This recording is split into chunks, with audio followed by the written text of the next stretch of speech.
Reno Turcat. Thank you. Thank you, Mr. Chair. I'm pleased to take a call on part two of this bill. And so I do want to speak in support of the Honourable Annette King's supplementary order paper, sir. And I'm very disappointed that the Minister will not be supporting her supplementary order paper because, sir, you know, this was an opportunity for us as a Parliament to draw an end to the use of suntan beds, sir. And we could have gone far, and we could have done things for the public, for the public good, for public health. And sadly, it seems that we're not going to be heading that way. But sir, I'd like to actually go into the provisions of Part 2, and in particular, where are we? Part 2, well, Clause 113, which is inserts Part 5, and I'd like to go into the subclauses around the ban on providing artificial UV tanning services to persons under 18 years. Now, sir, in particular, subsection 2 says the owner or operator must not provide artificial UV tanning services to a person under 18 years of age, and so that is the age limit that's been applied.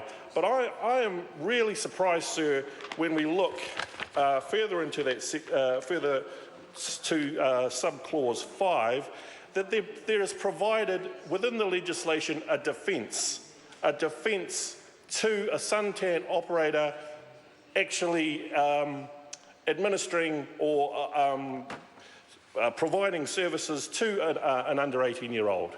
Now, I would have thought, sir, that if you are going to provide an offence, make it an offence under this part of the legislation, sir, that let's make it a strict liability offence. Let's not provide a defence because we are actually letting that operator off the hook.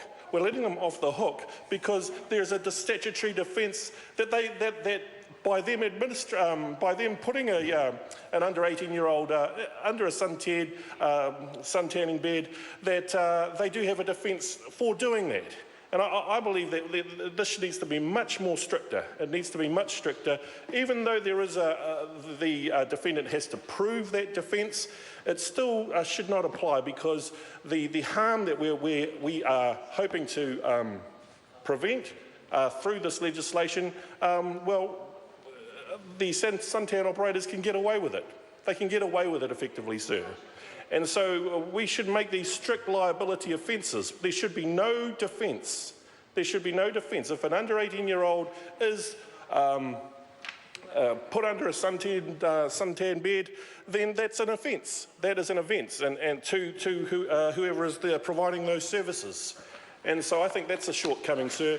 And even the whole idea of infringement notices, if we carry on through this part, sir. Infringement notices, to me, sir, seem like a slap on the back of the hand with a wet bus ticket. That's what they are. You know, and if we look at who actually issues these infringement notices, well, it could be, well, an environmental health officer. We really expect local authorities, officers to be going around and really issuing these infringement notices and actually making the relevant inquiries necessary to be sure to be able to issue these infringement notices. The whole suite of provisions around these so-called proportional measures is just an outright nonsense, sir. It really is. And really what it is it's providing the suntan industry with a lifeline, no real strict punishment. It's allowing them to carry on and effectively do what they do. And it even, as I mentioned, it even allows them to continue to provide their services to under 18-year-olds and effectively be without fault.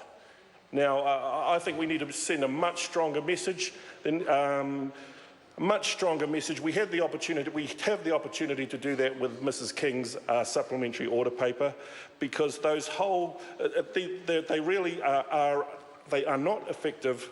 They are not effective in doing their role. Chairman? Thank you. The Honourable